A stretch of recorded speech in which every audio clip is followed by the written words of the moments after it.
Hello students, आज हम आपके लिए नीट 2024 केमिस्ट्री का सलूशन लेकर आए हैं, जिसमें हम चर्चा करेंगे सेक्शन ए के क्वेश्चन नंबर 65 और 66 की। देखिए 65 क्वेश्चन कहता है निम्न में से किन प्रकरणों में एंट्रोपी बढ़ती है। ठीक है, आपको पता है एंट्रोपी किन कंडीशन में बढ़ती है, अवस्था बढ़ती है। ठीक है, किसी भी निकाय की अवस्था या बेतरतीबी की माप एंट्रोपी होती है। आप 11th में पढ़ चुके हैं। ठीक है, जहां व्यवस्था बढ़ेगी वहां पर एंट्रोपी बढ़ेगी। ठीक है, पहला है एक द्रव वाष्प में वाष्पित होता है। ठीक है, आपको बताया था कि ठोस ज्यादा एंट्रोपी द्रव की, ज्यादा गैस की होती है, वाष्प की होती है। ठीक है, जब कोई भी द्रव वाष्प में वाष्पित होगा तो इसकी एंट्रोपी ज्यादा हो जाएगी, तो अवस्था बढ़ जाएगी। ठीक है, जो कण है उसे अवस्था बढ़ जाएगी। ठीक है, तो पहला तो हो जाएगा, इसमें एंट्रोपी बढ़ जाएगी। ए नंबर पर एंट्रोपी बढ़ जाएगी। ठीक है, बी नंबर, एक क्रिस्टलीय ठोस का ताप 130 केल्विन से 0 केल्विन तक घटता है। ठीक है, देखिए टेम्परेचर बढ़ने पर अवस्था बढ़ती, घटने पर नहीं बढ़ती। ठीक है, घटने पर एंट्रोपी भी घट जाएगी। ठीक है, घटने पर क्या होगा, एंट्रोपी घट जाएगी। तो ये वाला ऑप्शन नहीं हो सकता। ठीक है, क्योंकि यहां पर हम टेम्परेचर को कम कर रहे हैं। ठीक है,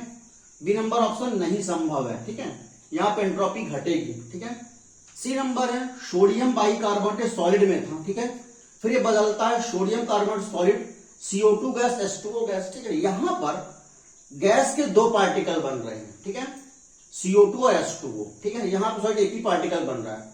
आपको पता है ठोस से ज्यादा गैस की एंट्रोपी होती है। ठीक है, तो यहां भी एंट्रोपी बढ़ेगी। ठीक है, सी नंबर ऑप्शन में भी एंट्रोपी बढ़ेगी, क्योंकि यहां गैस पार्टिकल की संख्या बढ़ रही है। ठीक है, तो ए और सी तो कंफर्म हो गया कि इनमें एंट्रोपी बढ़ेगी।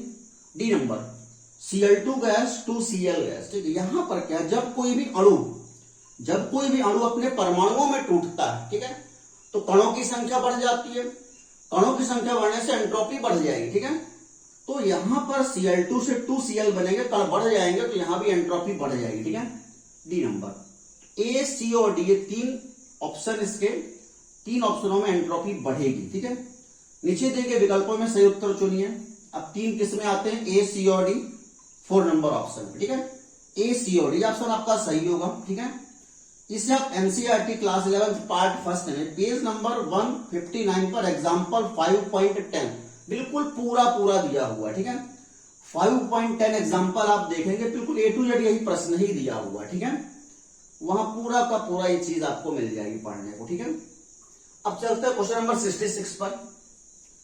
हीलियम आयन की मूल अवस्था n बराबर 1 में किसी इलेक्ट्रॉन की ऊर्जा -xz है, तब B3 पॉजिटिव आयन की n बराबर 2 अवस्था में उपस्थित इलेक्ट्रॉन के लिए जूल में ऊर्जा होती है। ठीक है, देखिए इस तरह के जो आयन है, helium ion, lithium ion, beryllium ion, ठीक है, इस तरह के आयनों के लिए जो ऊर्जा है, इलेक्ट्रॉन की जो ऊर्जा है, वो ज्ञात होती है -RH। ये रडबर्ग स्थिरांक का मान यहां पे दो। ठीक है, रडबर्ग स्थिरांक का मान है -RH Z² जूल। ठीक है, ये भी एनसीईआरटी में पेज नंबर 46 पे फार्मूला दिया हुआ है। ठीक है, वहां से आप निकाल सकते हैं। ठीक है, कुछ कंडीशन में क्या होगा, तो हीलियम आयन की मूल अवस्था n बराबर 1 में इलेक्ट्रॉन की ऊर्जा -x तो दिया हुआ है। ठीक है, फिर भी हम निकाले जरा। ठीक है, कि इसके लिए वास्तव में ऊर्जा क्या आती है। ठीक है, हीलियम आयन के लिए क्या ऊर्जा आएगी, Z²। ठीक है, अर्थात परमाणु क्रमांक है Z यहां पे। ठीक है, Z है परमाणु क्रमांक और N क्या है, कोषों की संख्या। ठीक है, तो परमाणु क्रमांक हीलियम का सबको पता है 2 होता है। ठीक है, तो He के लिए 2 का स्क्वायर, ठीक है, बटे N², ये पहले कोष में रहते इलेक्ट्रॉन। ठीक है, n बराबर 1 की कंडीशन पर होता है। ठीक है, तो 2²/1। ठीक है, तो 4/1।